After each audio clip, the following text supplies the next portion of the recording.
kawannya itu main ke rumah, di belakang istri saya ke pasar, saya sama kawannya itu main di rumah Bang Ali. Saya nggak pernah kalau yang namanya perempuan itu Bang Ali ya, saya nyerang lebih dulu, nggak pernah Bang Ali. Sampai saat ini pun masih ada perempuan juga yang banyak ngejar dia saya Bang Ali. Mungkin ini kalau dibilang hukuman entah bagaimana saya nggak ngerti. Saya seperti menghadapi tembok. Ada satu keanehan. Setiap saya dekat dengan wanita, itu akan terjadi kehancuran Bang Ali. Pilihan warna-warni wanita gitu ya. Tentunya juga berwarna-warni juga bentuk dan ukuran segala macamnya gitu ya. Gua nggak mau.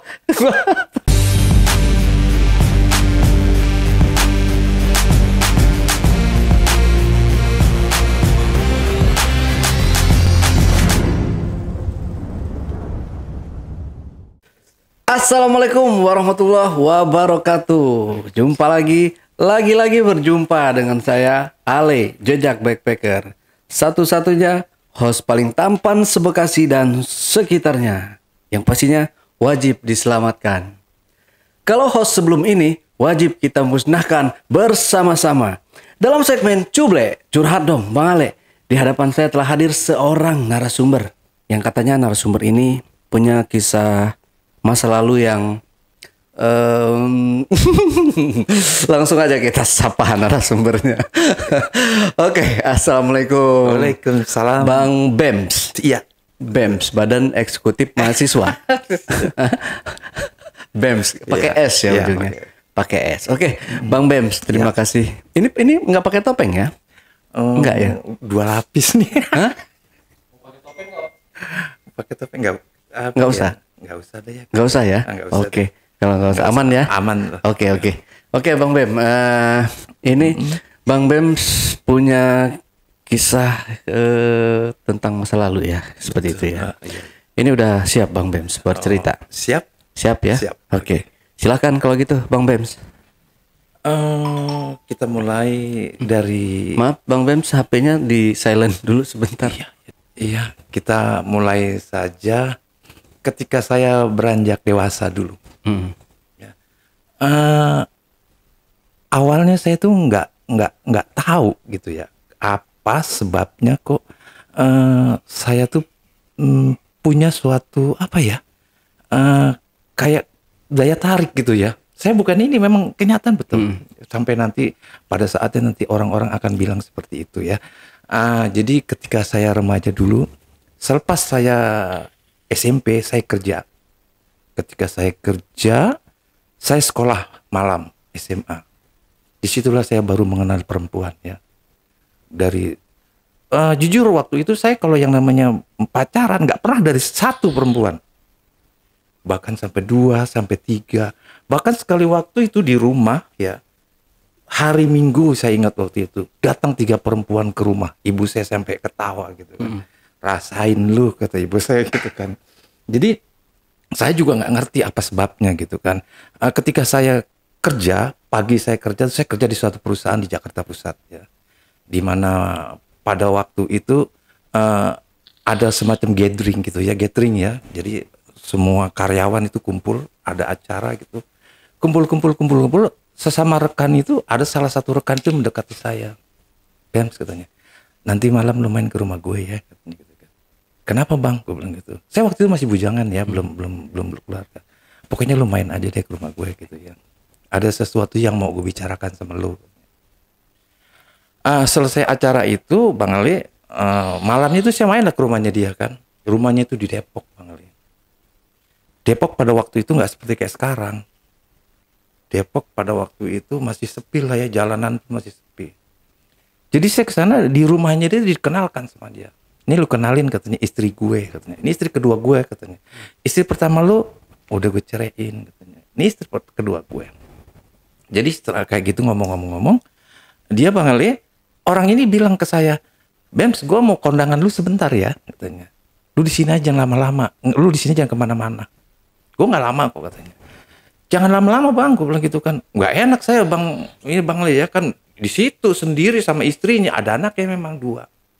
Tapi kan saya nggak enak, tetangga pada waktu itu kan agak ya waktu tahun-tahun 90-an daerah Depok itu kan ya nggak seperti rapat kayak sekarang gitu. Jadi setelah saya ditinggal itu Bang Ali, saya merasa ini orang ketungguin dari jam 8, 9 sampai jam 10 nggak pulang-pulang juga. Istrinya itu ngobrol sama saya Bang Ali. Ngobrol-ngobrol gitu Bang Ali, mulailah ada gelagat nggak apa namanya ya, nggak normal gitu Bang Ali.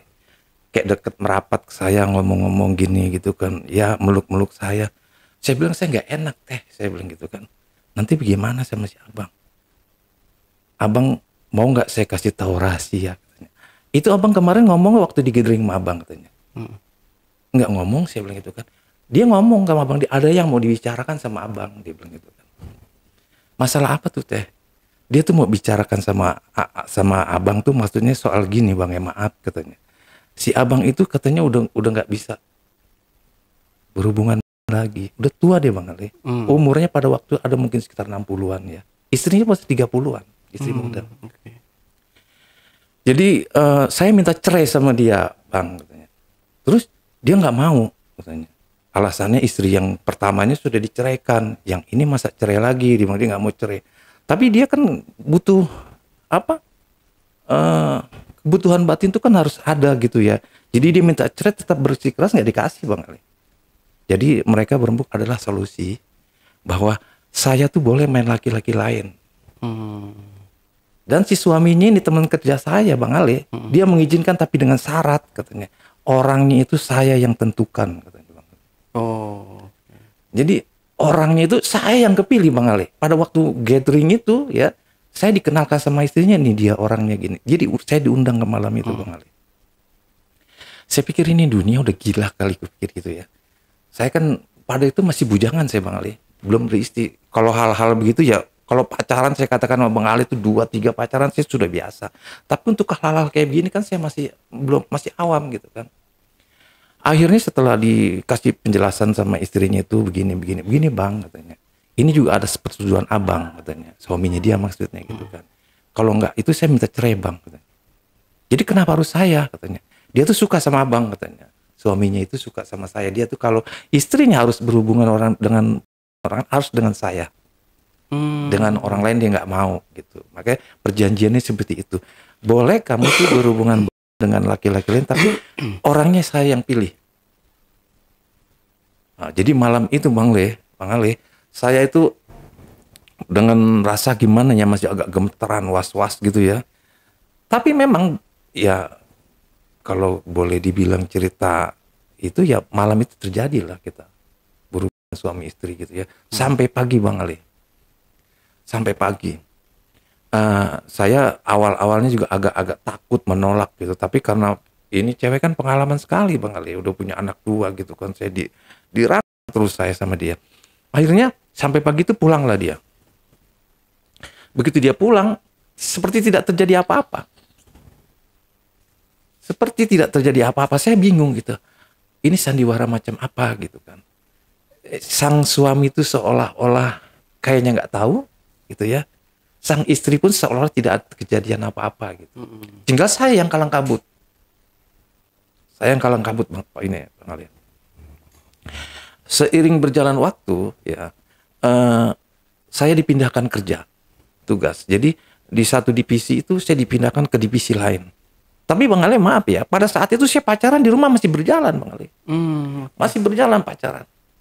Bahkan kalau saya bilang itu, saya punya seorang teman ya, teman kerja itu.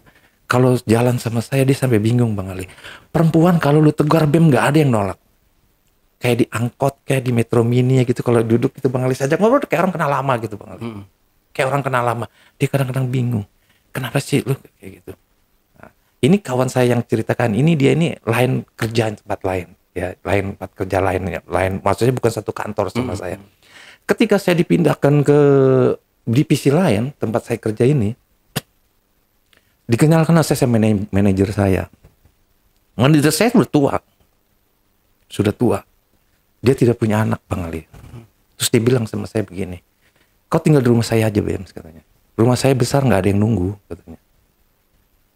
Terus direktur pun bilang pada waktu direktur, karena kinerja saya bagus Bang Ali, direktur itu sampai baik sama Ya sudah katanya kau ikut itu aja bapak ini katanya gitu kan di rumahnya. Dia juga rumahnya besar daripada kamu dari Jakarta Pusat sana saya ke Jakarta Utara, rumah saya kan itu di utara Bang Ali.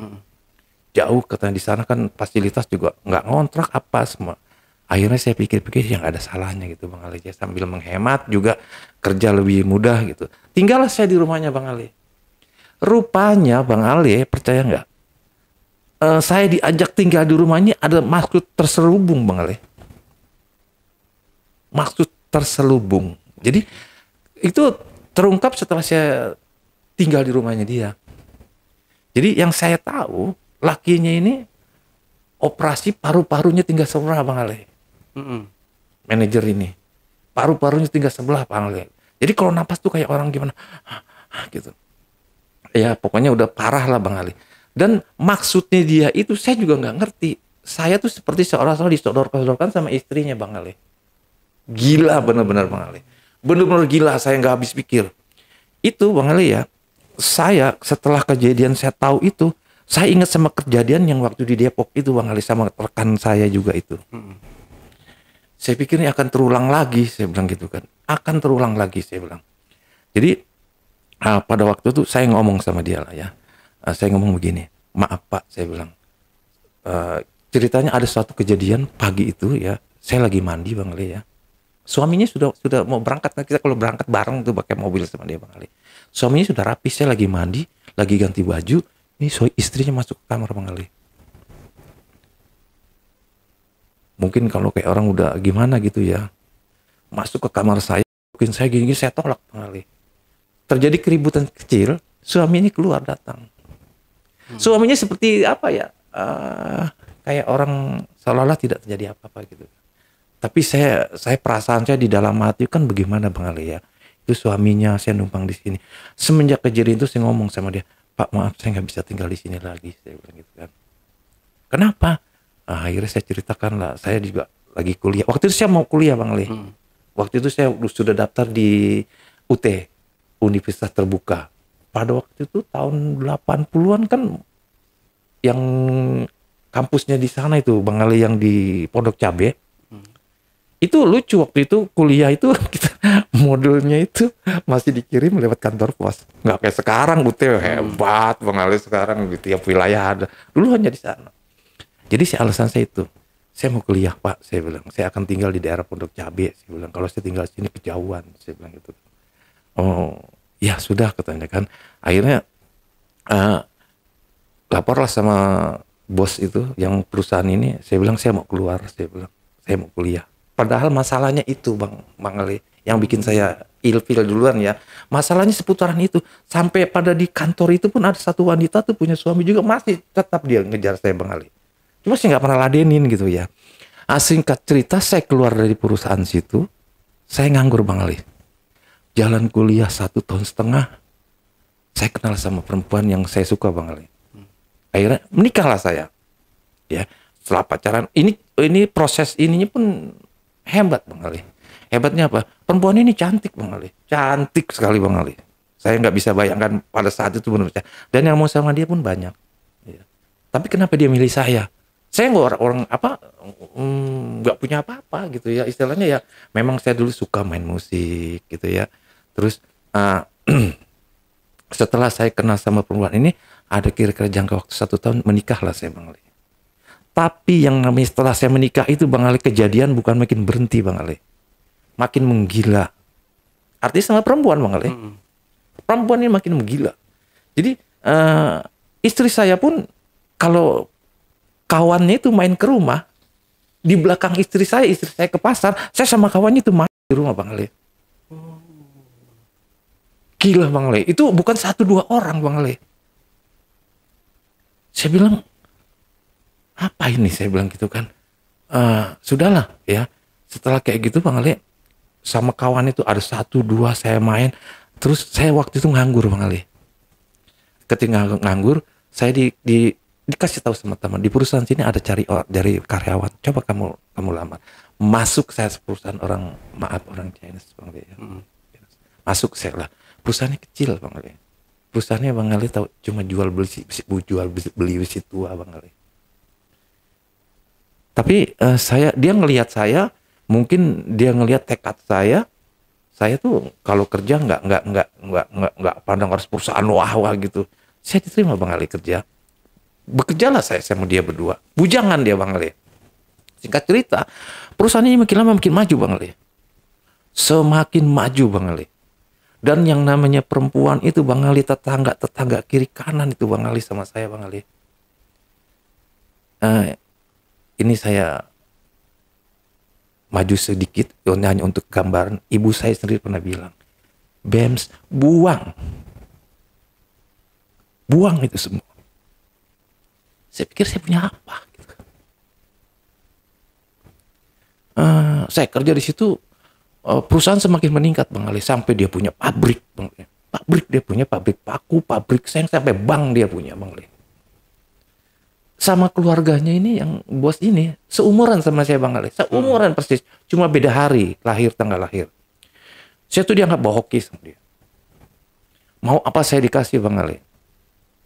Rumah saya dibikinin sama dia Bang Ali, dikasih duit bikin rumah. Mobil saya dikasih Bang Ali, motor saya dikasih Bang Ali.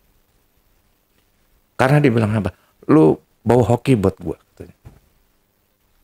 Lu kalau mau apa-apa tinggal ngomong sama gua. Jadi ada satu kejadian Bang Ali ya. Kerja di situ pun godaan perempuan tidak lepas Bang Ali. Dimana kalau perusahaan-perusahaan mereka itu kan biasanya mereka keluarga gitu Bang Ali. Adalah abangnya itu kerja di perusahaan. Istrinya pun kerja di situ, istri abangnya. Istrinya ini Bang Ali, gila juga Bang Ali. Kalau dilihat orangnya Bang Ali, tinggi, gede kayak Bangkok gitu Bang Ali. Cantik. Orang-orang dari sana kan memang cantik. Cantik. Biasa Bang Ali. Kadang-kadang nyari apa? Saya di situ di perusahaan kerja itu status saya nggak jelas Bang Ali. Tidak jelas status saya. Apa saja saya bisa masuk di segala divisi. Karena saya sudah begitu dipercayanya Bang Ali. Sudah begitu dipercayanya saya. Sampai urusan agih, urusan apalah itu saya. Bahkan saya pernah dibilang, lu capek kali ya, kata bos saya yang itu. Lu capek kali, lu istirahat Gi katanya. Nih lu pegang duit buat jalan-jalan sama anak istri lu. Jadi bang gitu kan. Anak istri saya bawa, saya kenalkan sama bos saya. Istri lu cantik banget, katanya, lu pinter nyari. Dia belum beristri bang Ali. Dia belum beristri, saya udah beristri. Jadi suami kakaknya itu, istri kakaknya itu sama saya main bang Ali. Kadang-kadang saya di kantor tuh ya, dia telepon, jemput dong. Jemput bang Ali. Jemput tuh nggak langsung ke kantor bang Ali. Itu namanya di jalan di Majapahit, itu tempat saya kalau pagi tuh sama dia di situ nongkrong. Siang kita baru ke sana kan. Ada tak sampai saya di situ sampai tahun 93 akhir bang Ali. Saya kerja ya sampai tahun 93 akhir. Saya tuh punya segalanya bang Ali. Punya mobil, punya motor, punya rumah, penghasilan setiap hari itu tidak kurang gitu kan. Jadi adiknya bos saya ini perempuan, kerja pula di situ dia bang Ali. Inilah penyakitnya nih bang Ali. Ini penyakitnya. Dia tuh masih lajang. Dia kerja di situ, di direktur keuangan. Perusahaannya besar bang Ali. Omsetnya miliaran.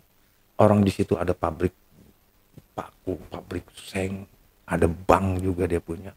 Pada waktu itu tahun 90 kan regulasi pemerintah kan untuk perbankan kan dipermudah itu. Sampai dia buka bank segala bang. Jadi dia di situ juga direktur keuangan. Sama kakaknya, usianya sekitar 30-an tapi belum berumah tangga. Dia ada sekitar mungkin 28, 29. Mulailah situ Bang Ali.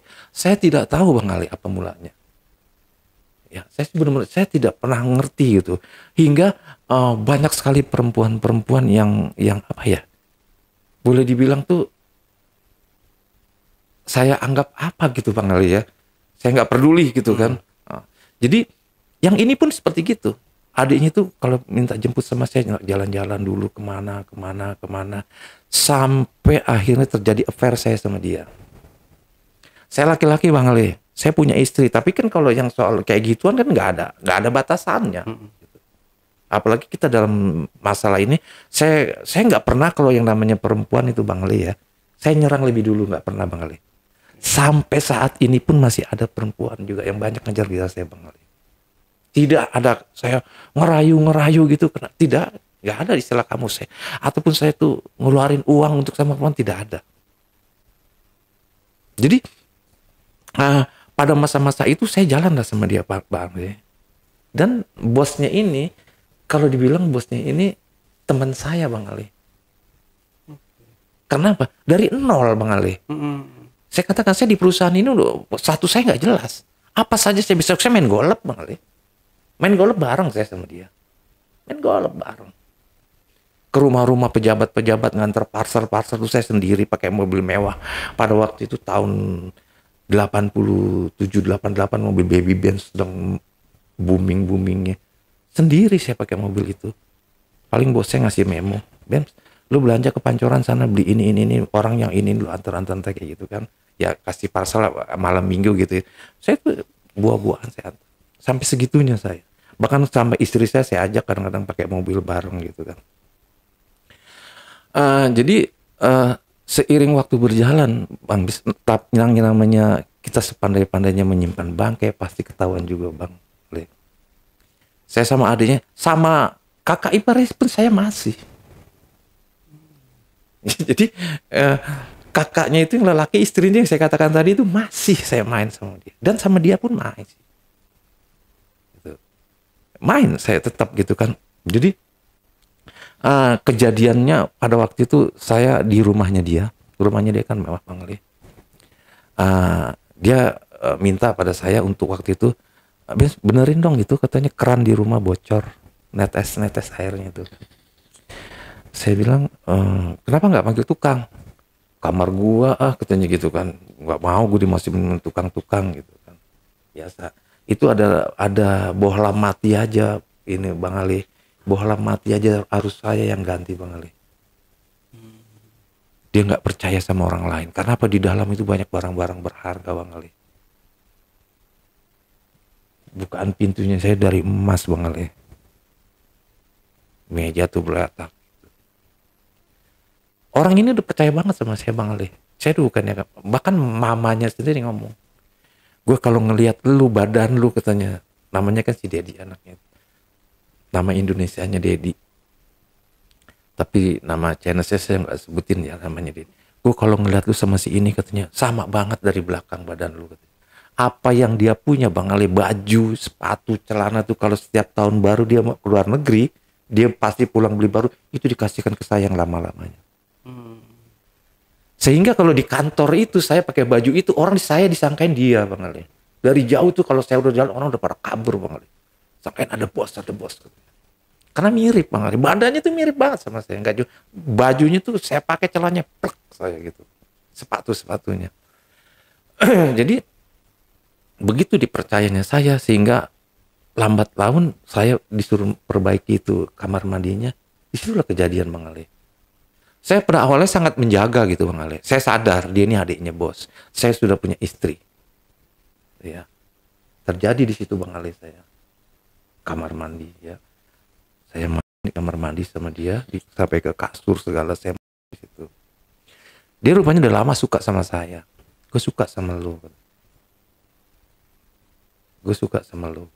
Kita main yuk ketika Kelapa Gading. Kelapa Gading lah saya pakai mobil sama dia Pak. Itu mau berangkat kerja itu. Kakaknya itu, bosnya itu sudah berangkat duluan dia ke kantor. Saya ketika berangkat ke Kelapa Gading.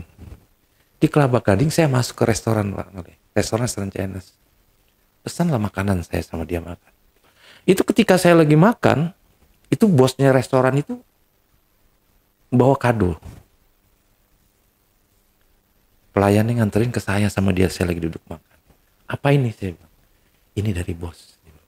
Saya nggak pesen, saya bilang gitu kan. Dia juga nggak pesen. Iya kong, kita nggak pesen. Bos bilang, bosnya datang marahin saya berdua. Gue seneng ngelihat lu katanya berdua.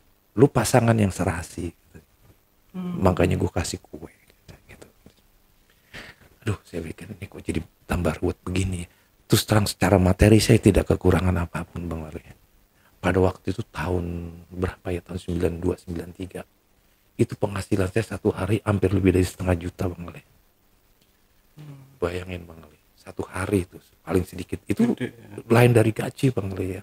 gede sekali gaji saya. Jadi saya sama istri saya manjakan gitu kan ya. Jalan-jalan saya ke puncak tiap minggu apa segala macam.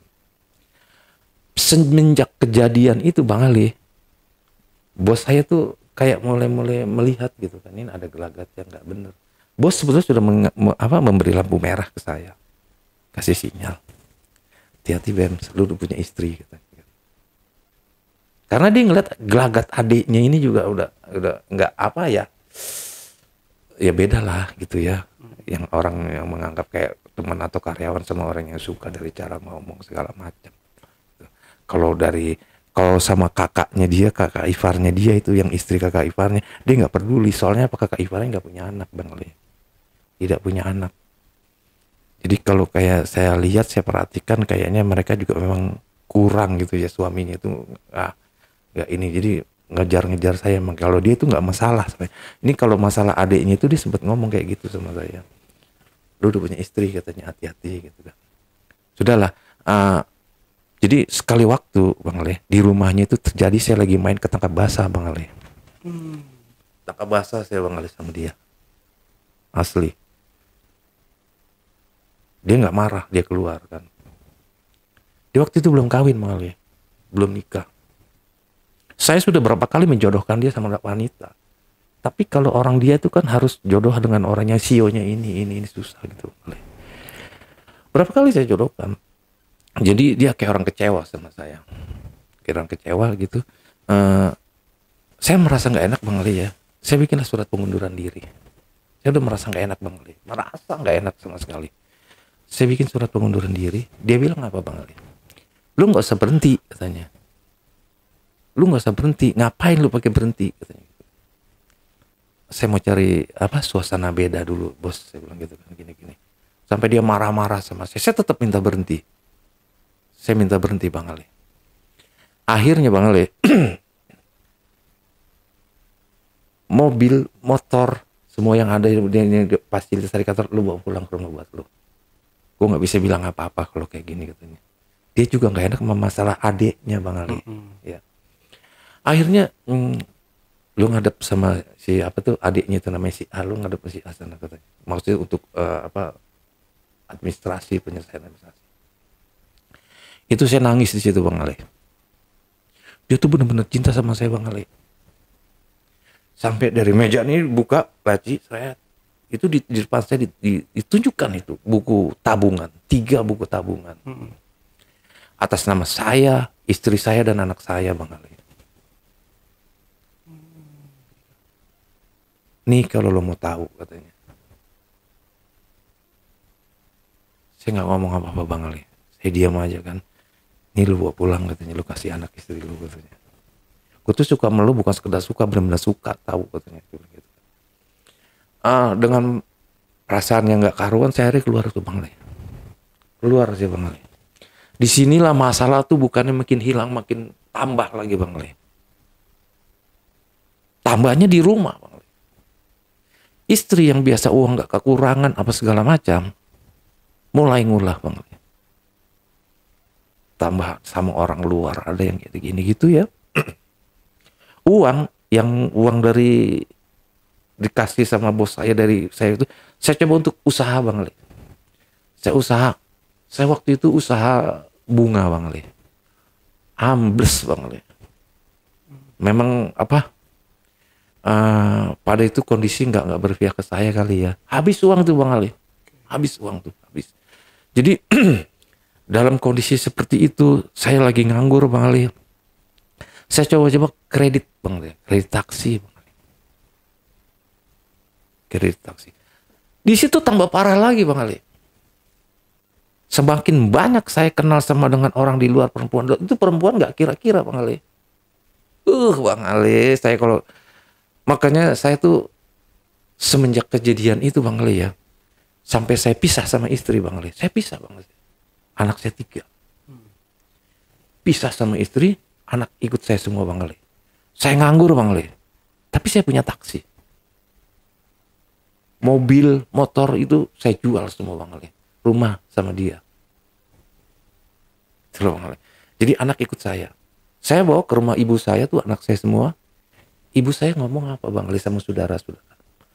Lu kenapa harus susah-susah? Lu serahin anak lu tuh ke ibu lu. Lu kawin lagi. Yang menyakitkan Bang Ali, dia itu Bang Ali selingkuh di belakang saya Bang Ali. Ini hukum karma Bang Ali. Iya. Akhirnya sampai ada beberapa perempuan yang merasa sakit hati ke saya. Kalau yang namanya apa ya, serangan-serangan secara apa namanya fisik itu masih kena Bang Ali ke saya. Sampai saya pernah sini, wah macam-macam Bang Ali. Tapi kalau secara mental sama saya nggak kena Bang Ali. Nggak kena saya mental. Jadi saya dihantam itu banyak, yang sakit hati banyak Bang Ali. Bukan satu dua. Saya tuh sama perempuan tuh saya anggap kayak apa Bang Ali. Saya udah katakan, saya sama perempuan nggak pernah saya menyerang Bang Ali. Tidak sama sekali. Apalagi sampai saya ngerayu gitu atau gini saya keluar uang gitu, tidak.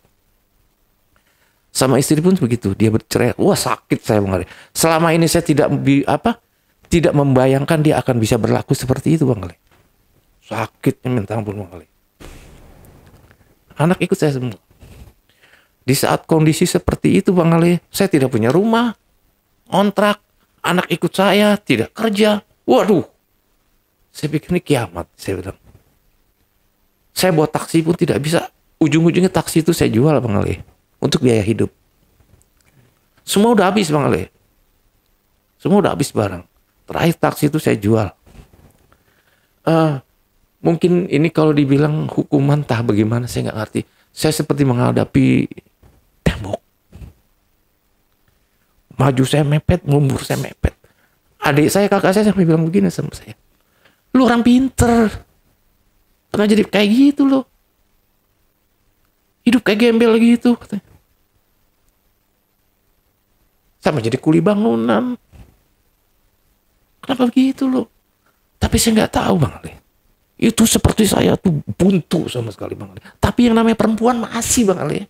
Saya kondisi kejepit seperti itu pun ada yang ke rumah bawain sayuran, makanan. Ditemenin saya sampai ibu saya ditegur. Ibu saya almarhum ditegur. Apa kata sama yang mertuanya yang perempuan datang ke rumah? Dia punya suami Bang Ali. Bukan satu dua orang. Suami katanya anaknya tuh katanya dikasih tahu dong itu dia kan punya istri. Ibu saya ngomong ke saya. Saya bilang sama ibu saya, "Ma," saya bilang, "bukan anak emak yang datang ke rumah dia. Dia yang harus kasih tahu tuh anaknya. Kecuali kalau saya main ke rumahnya dia, saya tidak pernah main ke rumahnya. Dia yang ke rumah kemari." Udah buangin gitu.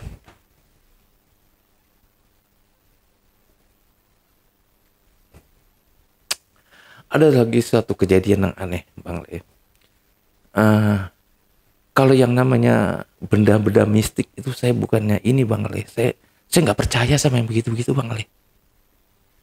Tapi lihat Bang Le, ini saya cincin nggak beli, nggak ini dapat dikasih orang Bang Le. Sampai istri saya tuh mantan mengatakan, "Lu kayak dukun, di rumah tuh cincin melulu," katanya. Saya lagi jalan ada orang aki-aki, "Sini, ini cincin buat lu, cocok pakai ya." Ya ampun Bang Ale. Lagi jalan saya nemu batu, nemu cincin. Itu sih nggak saya bawa pulang ke rumah, saya kumpulin sampai banyak Bang Ale. Nggak ngerti, belum sampai saya pernah nemu keris kecil, apa segala macam. Belum lagi kalau saya lagi tidur malam Bang Ali ya. Itu seperti ada suara bom meledak. Bangun saya Bang Ali. Ini apa ini saya bilang, serangan apa. Tapi sama saya nggak pernah berprasangka buruk ya. Dan saya tidak pernah berpikir itu ke arah mistik. Saya hanya berpikir secara logika aja. Jadi mungkin itu saya secara fisik saya nggak kena Bang Ali. Ya, maksudnya secara psikis gitu nggak kena ya. Mungkin orang, makanya saya setelah kejadian itu Bang Ali ya, istri saya ninggalin saya bawa anak, saya hidup luntang-lantung Bang Ali. Disitulah saya mulai kenal sama komunitas lama musik. Saya kenal sama komunitas radio. Saya bangkit perlahan Bang Ali. Saya jadi penyiar di radio. Saya memegang berapa band di lingkungan saya. Di situ makin menggila lagi Bang Ali. Makin menggila lagi Bang Ali, perempuan. Yang gadis-gadis SMA yang segala, aduh saya bilang parah gitu. Jadi anak saya sudah berangkat dewasa pada waktu itu. Anak saya sudah berangkat dewasa, semua cuma bilang, papa kalau mau nikah, nikah lagi aja. Tapi ada satu kekhawatiran saya, Bang Ali, kalau saya mau menikah. Sampai sekarang dari tahun 98 saya pisah. Sampai sekarang saya belum pernah nikah. Ada satu keanehan, setiap saya dekat dengan wanita, itu akan terjadi kehancuran, Bang Ali. Saya dekat dengan wanita sudah menjurus ke arah positif, serius, terjadi sesuatu, Bang Ali. Sampai saat ini, Bang Ali. Sampai saat ini, dan itu ada satu orang Surabaya, Bang Ali.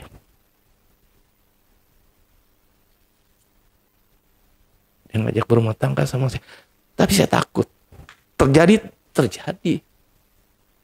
Kemarin sebelum lebaran saya masih happy, Bang Ali. Masih happy. Tiap bulan saya pegang uang masih kayak sekarang terjadi itu atur. Di situ saya nggak berani, Bang Ali. Setiap. Jadi sekali waktu saya tuh lagi naik motor, masuklah ke tukang cuci motor. Di tukang cuci motor tuh ada bapak-bapak panggil saya sini. Bapak tahu nggak katanya? Apa? Saya bilang gitu. Ada sesuatu yang suka dirasakan nggak? Saya bilang saya fine aja Pak, nggak ada masalah.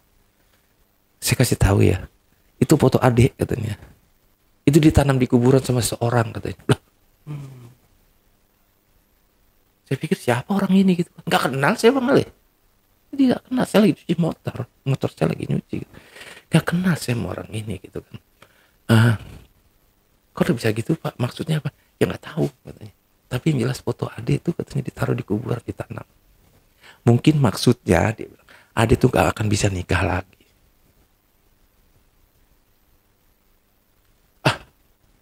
Masa sih, saya bilang apa maksudnya, saya bilang gitu kan. Saya nggak pernah, ya seperti saya katakan tadi Bang Ali, saya nggak pernah berpikir ke arah sana gitu ya. Itu saya anggap udah.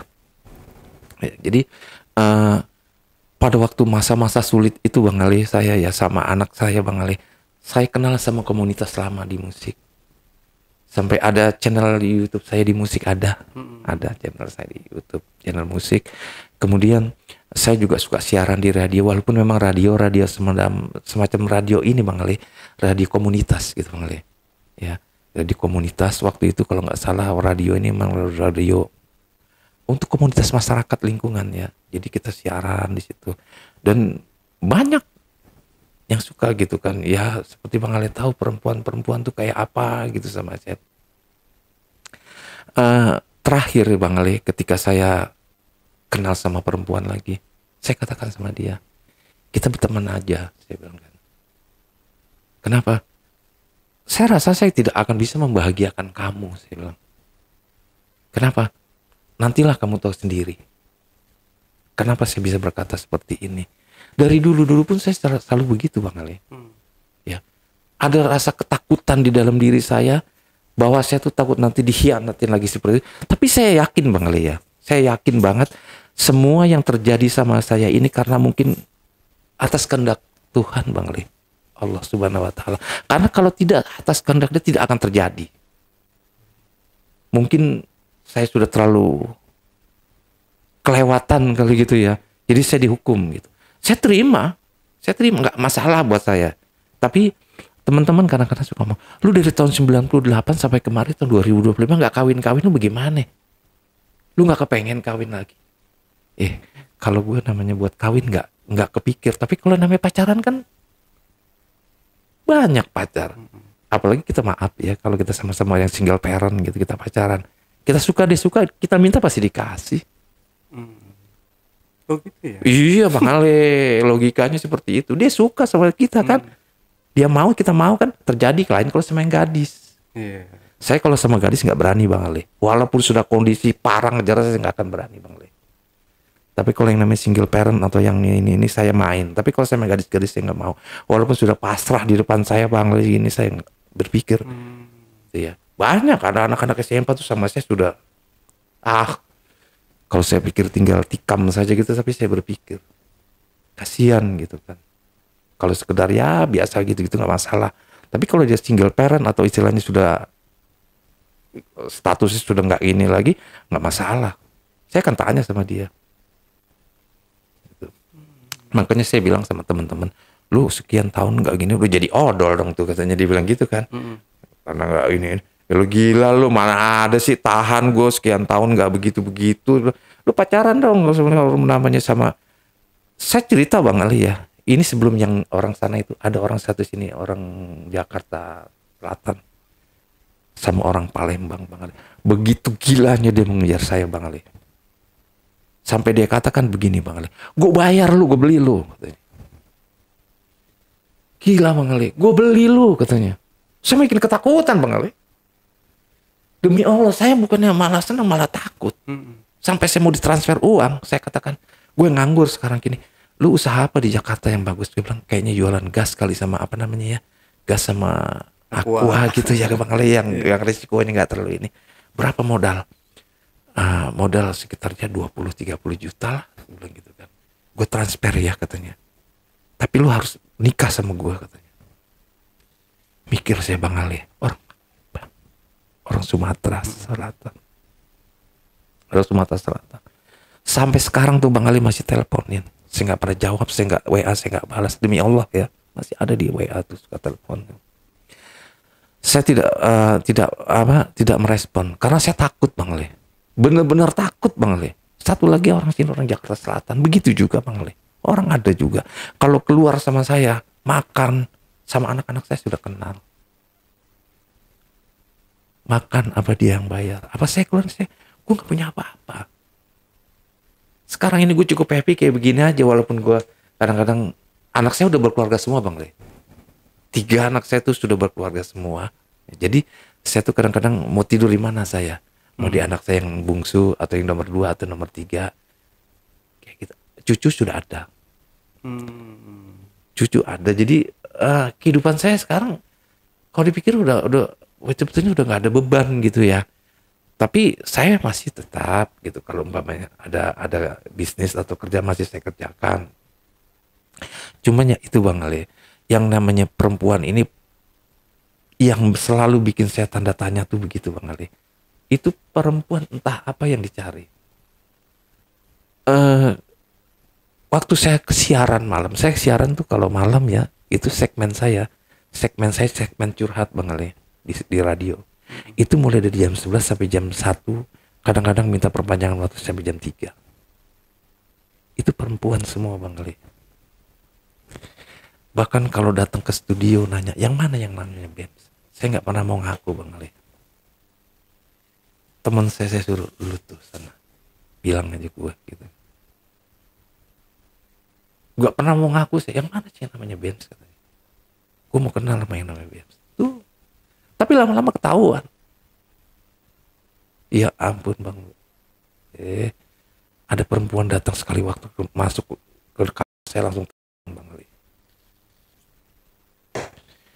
Gila Bang Ali. Melukin saya Bang Ali. Gue bingung sama lo Ben, katanya. Lu punya apa sih katanya? Lu punya apa? Ketika waktu saya nganggur, teman saya yang cerita itu Bang Ali yang suka naik satu mikrolet sama saya, dia bilang dia bingung. Diajaklah saya kerja sama dia Bang Ali. Di perusahaannya dia Bang Ali. Saya dikenalin sama sales Bang Ali. Itu yang namanya sales Bang Ali. Ya Allah Bang Ali. Nih lu bawa pulang mobil gua katanya. Buat lu mundar-mandir. Sampai begitunya Bang Ali. Teman saya nih, gila ya lu katanya ya. Nama lu ngetop banget. Perusahaan otomotif Bang Ali. Ceweknya kan semok Bang Ali. Perusahaan otomotif. Sampai kayak gitunya lu ya sama sales cewek gini. Cewek itu ngomong, lu tahu nggak kata si Bem tuh. Dia tuh ngebantuin gue nyariin klien. Dia pinter ngomong katanya. Sampai segitunya lu katanya. Mobil lu katanya, mobil kliennya dia yang mau di apa? Mau di asuransikan tuh, mau rusak itu, mau dibawa ke bengkel, disuruh lu yang pegang, bawa pulang ke rumah segala macam, pakai mobil bayi setiap hari. Dia bingung. Yang dia bikin bingung itu Bang Ali, itu hampir semua itu sales-salesan kenal saya Bang Ali. Padahal saya belum lama kerja di situ. Sebetulnya saya suka kerja di situ Bang Ali. Dalam ini ya, dalam hati kecil saya tuh saya suka. Tapi ada satu yang saya nggak sukanya Bang Ali, yang saya harus keluar dari situ Bang Ali. Dari perusahaan otomotif ini. Ternyata kalau insting saya mengatakan ini bosnya kayak pesugihan Bang Ali. Iya. Karena dari pengemudi itu teman-teman saya banyak yang mati Bang Ali. Hampir setiap tahun, 2 tahun saya di situ 3 orang mati Bang Ali. Termasuk teman saya yang itu yang ngajak saya kerja Bang Ali. Ini bahaya nih, gue harus keluar ini. 2 tahun 3 orang mati. Ngeri saya Bang Ali. Ya kan? Mendingan mundur saya. Terakhir sekali itu teman saya yang ngajak saya kerja itu CS bener sama saya. Dia kalau kemana aja mau pergi nggak mau sama orang lain, maunya sama saya.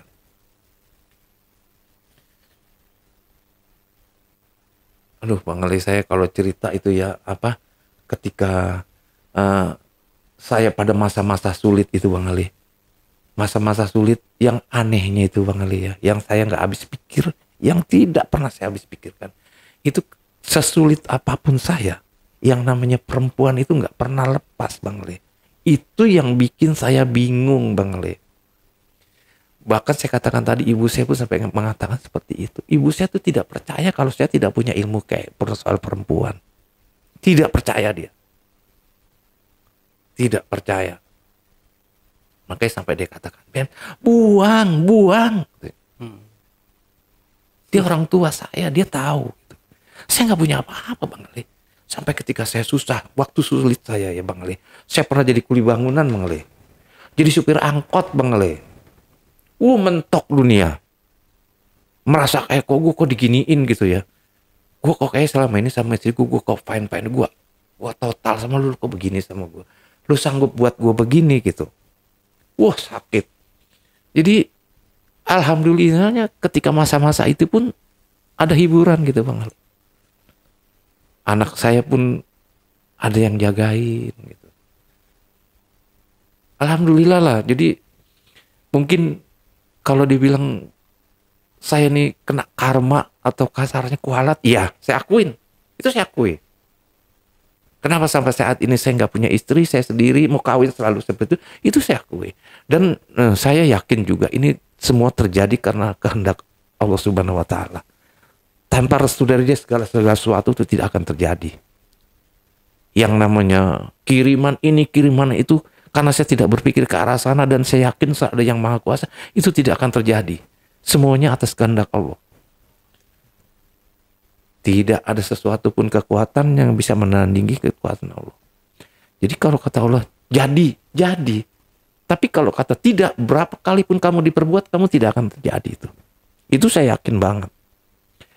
Sampai badan saya nih kadang-kadang gak karu-karuan gitu ya. Pernah sekali waktu ini Bang Ali di sini ada borok, bukan borok, gatal saya garuk ini Bang Ali. Sampai besar Bang Ali. Keluar air terus. Ini apa ini saya bilang gitu kan. Ada ipar saya punya adik orang pintar di daerah Ciamis. Diajak ke sana Bang Ali. Diobatin sama dia. Alhamdulillah sembuh Bang Ali. Sampai tidak ada bekasnya sama sekali. Makanya kalau saya bilang saya nggak percaya, ya memang terjadi. Tapi saya biasa aja lah saya bilang. Saya hanya percaya pada Tuhan kok. Segala sesuatu terjadi atas kehendak Tuhan. Kalau Tuhan bilang tidak gitu. Sampai saat ini Bang Ali, saya ada janji sama seorang wanita. Tapi masih ada keraguan lagi. Mungkin dia kalau di podcast ini nanti dia nonton. Selama ini dia nggak tahu latar belakang saya Bang Ali. Dia tidak tahu latar belakang saya. Ketika saya saya berhubungan sama dia, saya melalui media sosial Bang Ali. Saya kenal di medsos. Tahun kemarin Bang Ali, Sebelum Lebaran saya janji mau ketemu sama dia Bang Ale. Tahu nggak Bang Ale apa yang terjadi Bang Ale? Hancur semuanya Bang Ale. Hancur. Sampai nggak terisa. Padahal semua saya sudah siapkan. Saya sudah siapkan semua. Saya sudah kenal sama dia, sudah kenal baik dia sama anak saya, sama cucu-cucu saya udah kenal, udah baik gitu. Saya pengen ya istilahnya mungkin inilah jodoh saya gitu ya. Tapi selalu ada keraguan di hati saya. Mungkinkah ini? Bisa nggak gitu kan? Nyatanya nggak bisa. Sampai sekarang dia masih. Tadi pun saya bilang saya kalau mau podcast ke Backpackers ini. Nanti kamu akan tahu siapa saya. Selama ini dia nggak tahu saya. Tidak tahu Bang Ali. Cuma saya katakan saya nggak punya istri. Saya single, itu aja yang dia tahu. Dan yakinlah bahwa saya tuh nggak punya hubungan dengan orang lain di luar. Saya selalu menjaga itu, saya bilang. Tapi ya itu saya katakan tadi, setiap kali saya berhubungan serius, itu pasti akan terjadi. Berkali-kali seperti itu.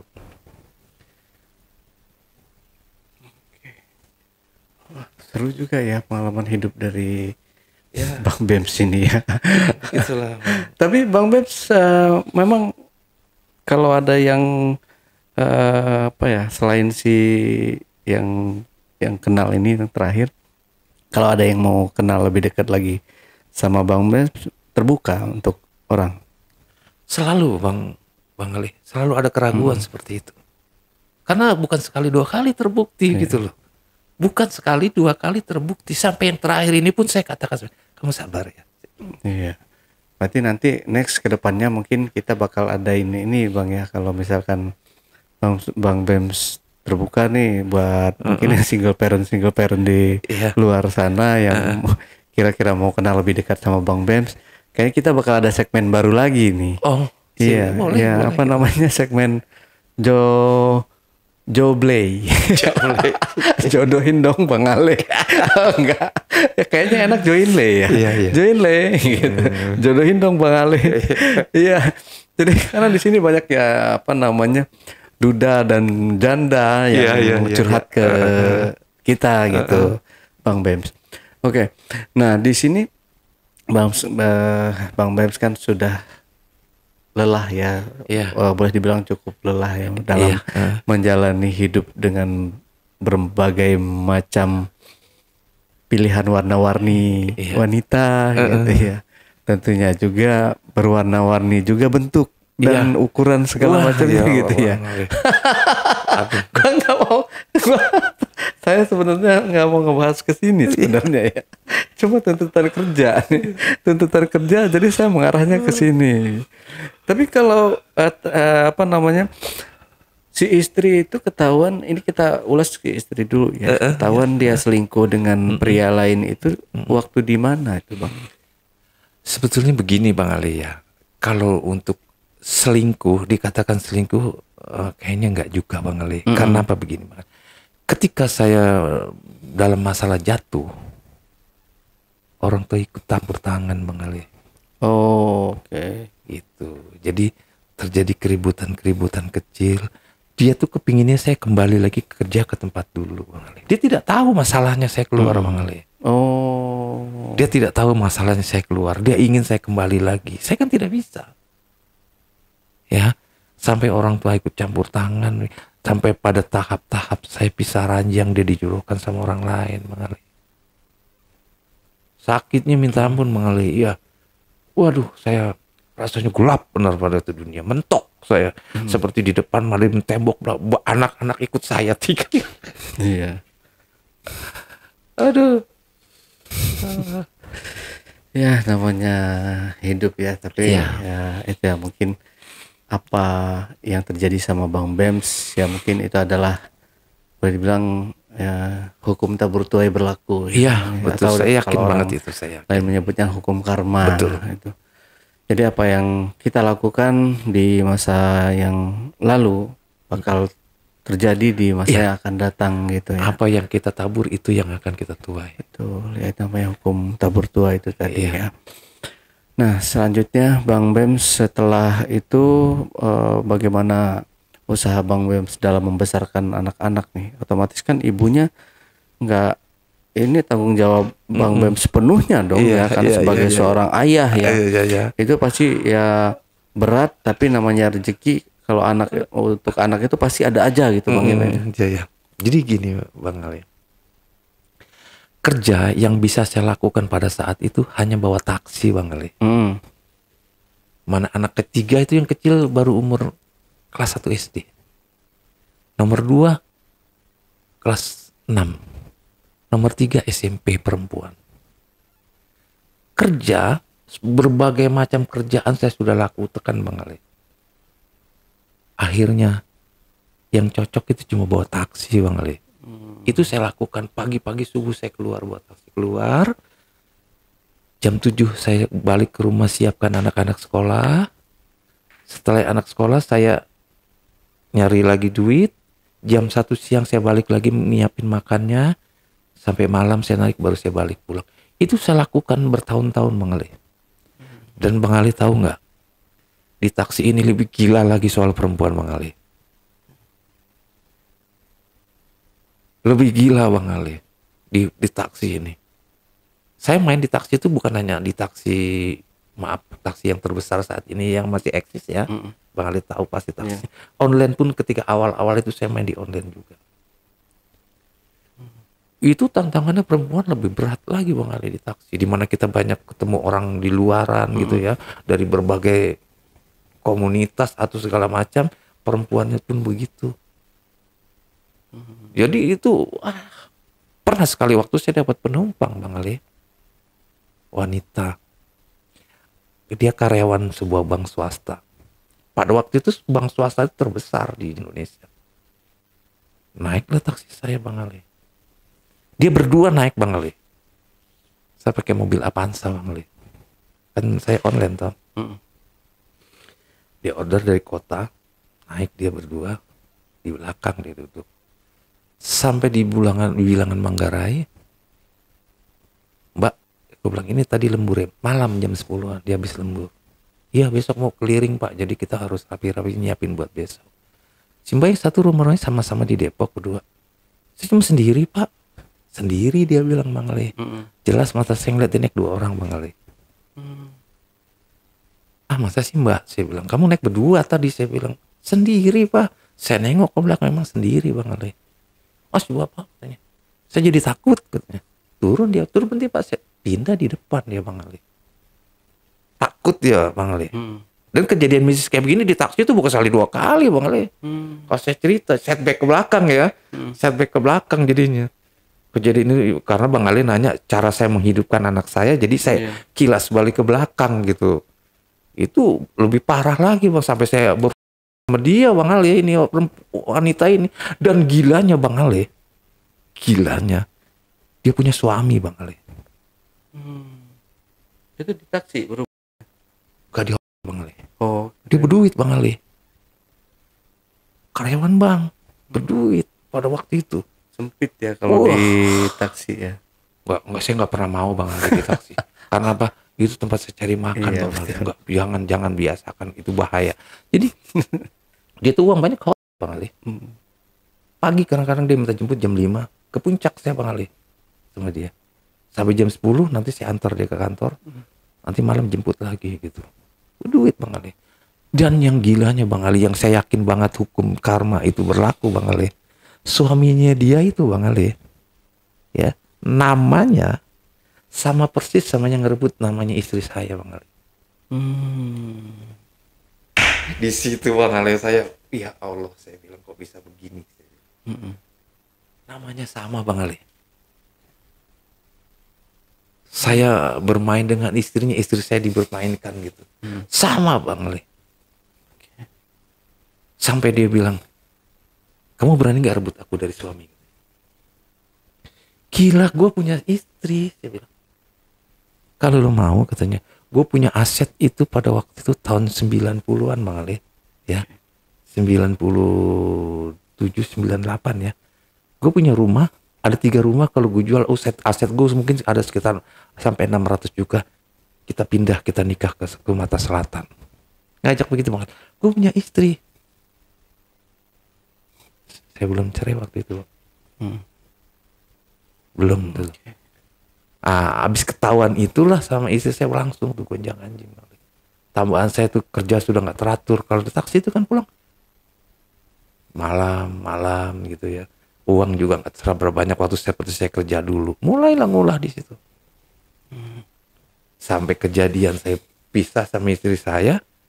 Ya itu suaminya namanya sama dia. Wah, kok bisa kayak gitu? Saya bilang ini bukan suatu kebetulan, saya bilang.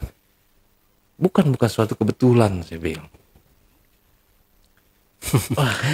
Oke, dah kalau gitu Bang Bems, semoga ya Bang Bems nggak ada rintangan lagi ya buat ke depannya ya. Semoga lancar selalu dan mudah-mudahan Bang Bems dapat jodoh nih di hari tuanya buat jaganya. Terakhir Bang Bems ada yang mau disampaikan lagi, mungkin pesan-pesannya ke penonton, silakan Bang Bem. Pesan saya cuma satu sih. Apapun yang kita tanam akan kita tuai gitu ya. Jadi selalulah berbuat baik. Karena apa? Yang menimpa pada diri saya ini saya yakin benar. Itu bukan semata-mata karena kejadian tidak sengaja, itu ada apa dia istilahnya, ada sesuatu. Ya, tidak mungkin terjadi begitu aja. Jadi selalulah berbuat baik. Ya, agar kedepannya jadi lebih baik lagi. Itu aja Bang Le. Oke Bang Bems, terima kasih buat waktu dan buat ceritanya. Oke teman-teman, itulah tadi obrolan saya bareng Bam. Oke teman-teman, itulah tadi obrolan saya bareng Bang Bems dalam segmen Cuble, curhat dong Bang Ale. Buat teman-teman juga yang punya pengalaman menarik dan ingin bercerita langsung di studio Jejak Backpacker, teman-teman dapat menghubungi admin melalui nomor WhatsApp di 0858 47683. Atau teman-teman atau kalau teman-teman juga gimana sih? Jadi lupa. Atau bisa juga mengirimkan cerita menarik kalian melalui email di admin@jejakbackpacker.id. Wassalamualaikum warahmatullahi wabarakatuh. Oke, Bang Bems, terima kasih buat waktunya. Sama-sama. Ya, next mungkin kita bakal bikin segmen baru lagi. Siap. Join Le. Jodohin dong Bang Ale. Yeah. Sampai jumpa.